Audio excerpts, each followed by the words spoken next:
Yo, what's up, peoples? Mood 616, back with another entry in my personal top 25 MCs of all time. Yeah, I'm sorry if you can see me sweating profusely because it is fucking hot in this room right now. I got like 3 computers in the studio, so it's like, it's fucking ridiculous, man. I'm getting tired sitting in here, and I haven't even started. So, yeah, I'm gonna be drinking a lot of beer here. So we're into the top 10. I'm sorry this is taking a while. I've been really busy lately. It's been about a week since I think I posted the last one. So, but number 9 on the list is no other than NWA's only Ice Cube. I mean, really, Ice Cube, totally different level. You know, back in the day, like, this guy pretty much was the West Coast. I mean, for gangster music. I mean, when he dropped America's Most Wanted, he was technically still with NWA at the time. So it came out in 1990. I think this was recorded in like 89. Came out early 1990. And it was produced by the Bomb Squad, so it was like fucking, you know, kind of an East Coast, West Coast collabo record. Totally awesome shit, man. This is like seriously one of the best, you know, solo debuts. So conscious, you know, just lyrics and everything about this record is fucking dope. I love the beats. I love Cube's swagger on this record alone. Like, Who's the Mac? I love that track, man. The Nicky Love to Hate. I mean, who doesn't love that shit, man? You know, he's got his songs that are hard as shit. You know, and then Gangsta Fairytale. Fuck. I mean, that's just brilliant right there. I'm only up for one thing with Flavor Flav, of course, you know, from Public Enemy, which is awesome.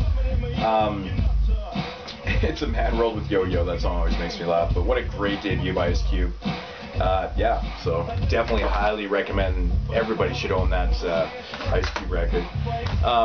Next up, dropped the Kill It Will EP just before Death Certificate.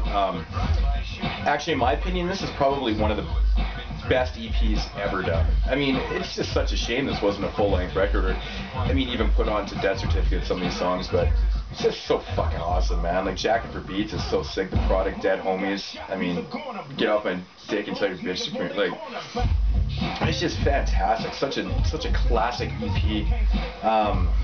Yeah, and this was pretty much the end of Cube with you know, NWA, which is right about here. So, but this is something I highly recommend that everybody has, you know, if you're into this type of music. But this is just amazing. This is an awesome EP right here.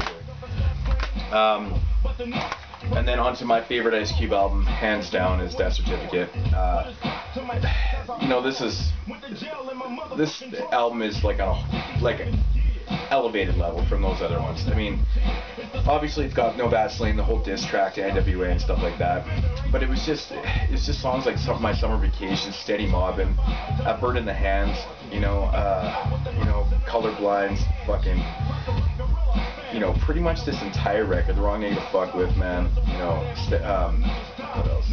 Giving Up a Nappy Dugout, like, this is such a fucking wicked record. I mean, I got it playing on in the background right now. I could never ever, if you ever had to own one Ice Cube record, it has to be Death Certificate. This album is hard as shit. He comes so correct with the flows and lyrics again. It's just probably one of the best West Coast gangster albums ever done, in my opinion. Next up was The Predator. I always loved this record, man. I thought this was really good, man. I love the fact that DOS Effects was on this record. Check Yourself. That was so sick, man. You know, It Was a Good Day is probably one of the most recognizable Ice Cube songs. Everybody knows that beat, you know that sample. My favorite song on this record, though, is When Will They Shoot? I love that track. It's just hard. It's, you know, it's racist. It's fucking, I don't know, man. I like it, man. It's good. We had to tear this motherfucker up. It's dope, man. Dirty Mac. I mean, everybody knows the Wicked track. I think the Canadian Rap City used that sample for a bunch of years, actually, back in the 90s and stuff. Say Hi to the Bad Guy. Don't Trust Him. This album it's ridiculous, man. It's a good record. You know, in my opinion, it's up there. You know, the first, basically, you know, 4 albums of Ice Cube, not including the EP. So basically like 4.5 records. They're just all classics in my opinion. But The Predator, another highly recommended West Coast album. Just, I think he was just still fantastic on that. It's fantastic. Now, this is when a lot of people said Ice Cube kind of went downhill, but I really enjoyed Lethal Injection. I thought Lethal Injection was really dope. A lot of people were tripping out, Bob Gunn, George Clinton, but, I mean, George Clinton, every West Coast artist in the world sampled Parliament, George Clinton. Why not have George Clinton on a song? I mean, all the West Coast sound was sampled from, what it was. That's where it came from. So, I always like Bob Gunn. I think they could have had the video cut on here too, or just the radio cut. It's not even edited. It's just the shorter version of the song. I mean, the song on here is like 12 minutes long. I really like it. It's a good song to have in a party, but Ghetto Bird, probably one of my favorite Ice Cube songs, hands down. I love that beat. I love the flow in that song. I like his storytelling. So Down for Whatever always cracks me up that it was used in Office Space. If you've seen Office Space, that soundtrack doesn't make any fucking sense to the movie, but it's what makes it so good, Make It Rough, Make It Smooth with KD. Now, I wish KD had to put out more material.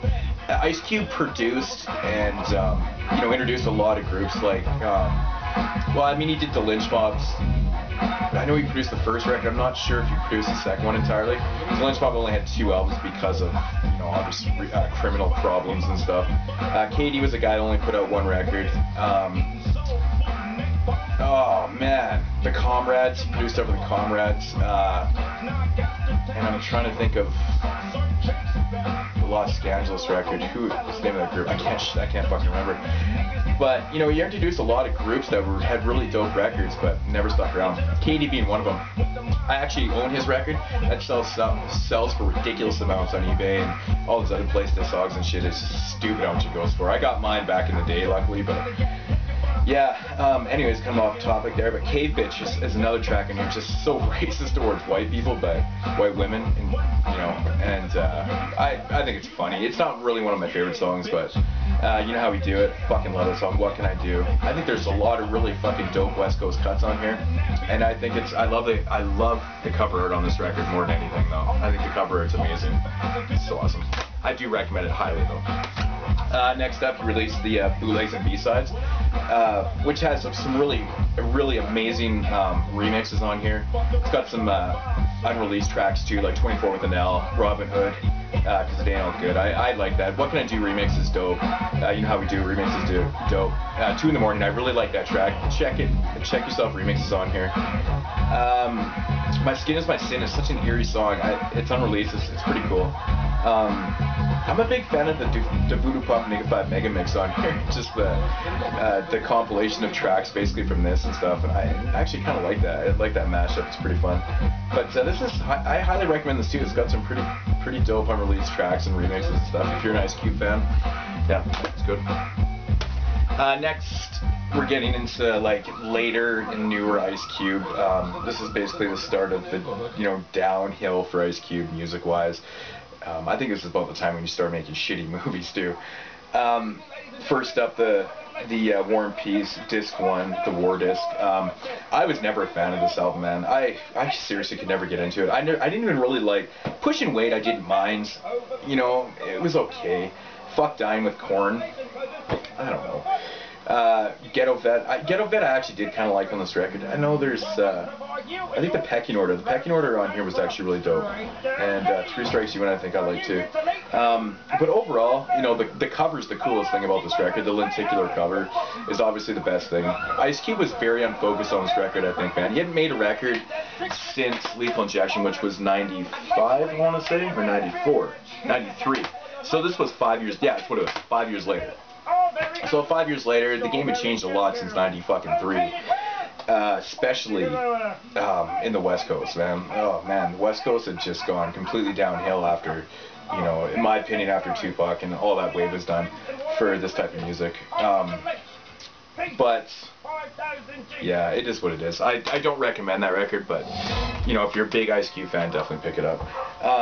Now, Volume 2, I actually did like. I liked a lot of tracks off this record, man. Hello with Dre and MC Ren, the very first song that he did. I think with MC. Yeah, it's the first song that he did with MC Ren. Oh, maybe I'm tripping on that one. No, I think it is actually. I know he'd done like Natural Born Killers with Dre since the NWA breakup and stuff. It might have been the first song he did with Ren. You Make It a Lot of Kick with Chris Rock always makes me laugh. I think it's a fun song. The Gutter Shit with Jail Felony is cool. Supreme Hustle's cool. 24 More Hours is cool. And Until We Rich, man, I'm a big fan of that song, man. With Crazy Bone, I think it's a good song. Now You Can Do It. Always hated that song. I'm sorry, but I've always hated that song. Yeah, what else is good on here? Nigga of the Century is cool. Record Come Pimpin's good. I don't know, man. I think it's actually a pretty good record. It's definitely a lot better than Volume 1 of this this set, you know. But yeah, it's okay. Next up, Greatest Hits album. I think the only reason why I have this is for, I think In the Late Night Hour was a new song, and no, I know there's another new song. Oh yeah, $100 Bill, yeah, I think was another new song in here. I think I actually ended up getting this for free years ago, so I generally never buy Greatest Hits albums because I usually have all the songs. Laugh Now, Cry Later. I was never a fan of this album. This is when the sound was just like ridiculous. I honestly don't even know what to really say about this album. I don't really like even anything about this album. I thought the beats were fucking horrible. I have this because somebody gave it to me for free. It's an advance copy of In the Movies, just basically a compilation of all his soundtrack songs. I have, I think, almost every soundtrack on this thing except for Gone in 60 Seconds. I didn't have that track, and I think Blade 2 or something. But yeah, it's got, you know, you can do it. With the Next Friday soundtrack, We Be Clubbing off Players Club. Natural Born Killers, Murder Was the Case soundtrack. Anybody seen the Po-Po's off the Triple X? You get the idea. Friday's on here. How to Survive in South Central off the Boys in the Hood soundtrack, which is fucking one of my favorite Ice Cube songs. I absolutely love that song. $100 Bill, y'all. That's right. It was off the Benjamin's record. You know, I'm a hoe off the Players Club soundtrack. The song always made me laugh. Yeah, you know, it's got Higher Learning on here, which I fucking love that track too. So, you know, it's a decent compilation. I could pretty much make this myself though. And then next up, Raw Footage. Raw Footage had some decent songs. I did like Gangsta Rap Made Me Do It. I thought that song, it felt inspired to me. It felt like Ice Cube, you know, was back to kind of his political ways and stuff. I think he did lose a lot of that type of lyricism and that type of feel throughout the record, though. It felt like a cry a little bit at times on this record, you know. Not even for money though. It's weird because Ice Cube's not broke or nothing, but you know, you can tell he still has a love for the music and stuff like that. But otherwise, you know, I always thought this record was, yeah, I think Jack in the Box was cool, man. But you know, whatever. I mean, if you like newer Ice Cube, then that's fine. But I don't know. I'm just like, I haven't listened to this one in a while, to be honest. You know, a lot of these newer Ice Cube albums, I buy them for nostalgic reasons, kind of like, you know, with the later Too Short records. You guys have heard me talk about that shit. And then comes I Am the West. Now, this album actually has a couple decent songs. Overall, this album's really bad, though. Like, it's literally hit and miss. There's some decent songs and some shit fucking songs in here. I think Drink the Kool-Aid is a song I really liked on here. I think that the first half of the record on here was not good at all. I did like some of the songs later on, and honestly, I can't remember the titles. I haven't listened to this album in a while. I get too much stuff, so. And, you know, it's not overly that intriguing to me either, you know, some of the newer Ice Cube stuff, but I don't know. I think the title of this record always cracked me up. I Am the West. I mean, at one time he was, but I wouldn't so much say that now, but, you know, whatever. Ice Cube, number 9. You know, it's basically more about his stuff right up until, you know, the Bootlegs and B-sides stuff, you know, down. Just fantastic records. Ice Cube he's a legend. You know, even though he's making very subpar, below average records in my opinion, but you know, it is what it is, and Ice Cube is Ice Cube, man. You know, if you haven't heard, you know, the first 5 records, whatever, check them out. Highly recommend them. And yeah, so number 9, Ice Cube. I'll be back in a couple days, probably on Friday with number 8. I'm gonna get it done, so it's been kind of going on for a while. But anyways, Moon616, thanks for watching, subscribing, peace.